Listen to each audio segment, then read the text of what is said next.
ನೋಡ್ರಿ, healthy tasty ಆಗಿರುವಂತ ಒಂದು ಇನ್ಸ್ಟಂಟ್ ರಾಗಿ ಕಕಾವ್ ಡ್ರಿಂಕ್ ಅನ್ನ ತಯಾರು ಮಾಡೋಣ.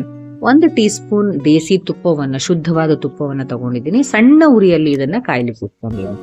ಈ ರೀತಿಯಾಗಿ ಸ್ಮಾಲ್ ಉರಿ ಒಳಗೆ ಇಟ್ಕೊಂಡಾಗ ಇದು ಸರಿಯಾಗಿ ಯೂನಿಫಾರ್ಮ್ ಆಗಿ ಕಾದ್ಮೇಲೆ ಇದಕ್ಕೆ ಒಂದು 2 ಟೀ ಸ್ಪೂನ್ ಅಷ್ಟು ರಾಗಿ ಹಿಟ್ಟನ್ನ, ನಾವು ಮನೆಯಲ್ಲೇ ತಯಾರು ಮಾಡ್ಕೊಂಡಂತ ರಾಗಿ ಹಿಟ್ಟನ್ನ ಯೂಸ್ ಮಾಡ್ತೀವಿ.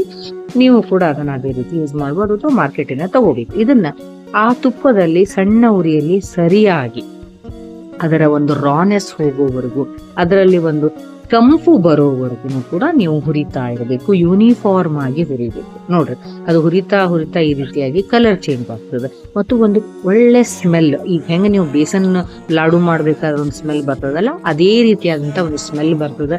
ರಾನೆಸ್ ಕೂಡ ಹೋಗ್ತದೆ, ಕಲರ್ ಚೇಂಜ್ ಆಗ್ತದೆ. ನೀವು ಆ ಕಲರ್ ಚೇಂಜ್ ಆಗೋವರೆಗೂ ಕೈಯನ್ನ ಬಿಡಲಾರ್ದೆ ಹುರಿತಾ ಇರಬೇಕು, ಇಲ್ಲ ಹೊತ್ತಬಾರ್ದು ಅದು.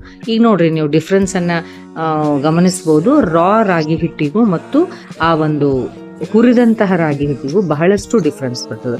ಆ ಹುರಿದಂತ ರಾಗಿ ಹಿಟ್ಟು ಬಹಳ ಲೈಟ್ ಆಗಿರ್ತದೆ, ಅದರ ಫ್ಲೇವರ್ ಟೆಕ್ಸ್ಚರ್ ಎಲ್ಲ ಚೇಂಜ್ ಆಗ್ತದೆ, ಟೇಸ್ಟಿ ಆಗ್ತದೆ ಮತ್ತು ಅದರ ಶೆಲ್ಫ್ ಲೈಫ್ ಬಹಳ ಇಂಪ್ರೂವ್ಮೆಂಟ್ ಆಗ್ತದೆ. ಅದನ್ನ ನಾವು ಸ್ಟೋರ್ ಮಾಡಿ ಇಡ್ಬೋದು. ಈ ರೀತಿಯಾಗಿ ಅದನ್ನ ಹುರಿದಂತ ರಾಗಿ ಹಿಟ್ಟನ್ನ ಗ್ರೈಂಡರ್ ಅಲ್ಲಿ ಹಾಕೊಳ್ಬೇಕು.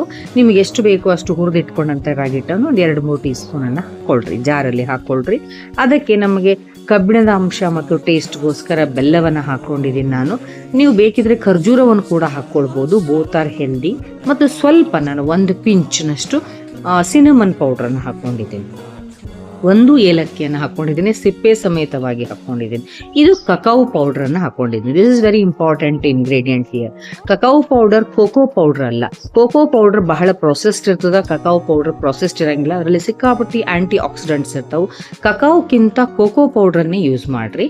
ಇದನ್ನ ಸ್ವಲ್ಪ ನೀರು ಹಾಕೊಂಡು ಮೊದಲು ಗ್ರೈಂಡ್ ಮಾಡ್ಕೊಳ್ರಿ. ಆಮೇಲೆ ಸ್ವಲ್ಪ ಹೆಚ್ಚಿಗೆ ನೀರು ಹಾಕೊಂಡು ಸರಿಯಾಗಿ ನೀವು ಗ್ರೈಂಡ್ ಮಾಡಿಕೊಂಡ್ರೆ ನಿಮಗೆ ಟೇಸ್ಟಿ ಆಗಿರುವಂಥ ಒಂದು ಚಾಕ್ಲೇಟ್ ಫ್ಲೇವರ್ ಇರುವಂಥ ರಾಗಿ ಕಕಾವ್ ಡ್ರಿಂಕ್ ರೆಡಿ ಆಗ್ತದೆ.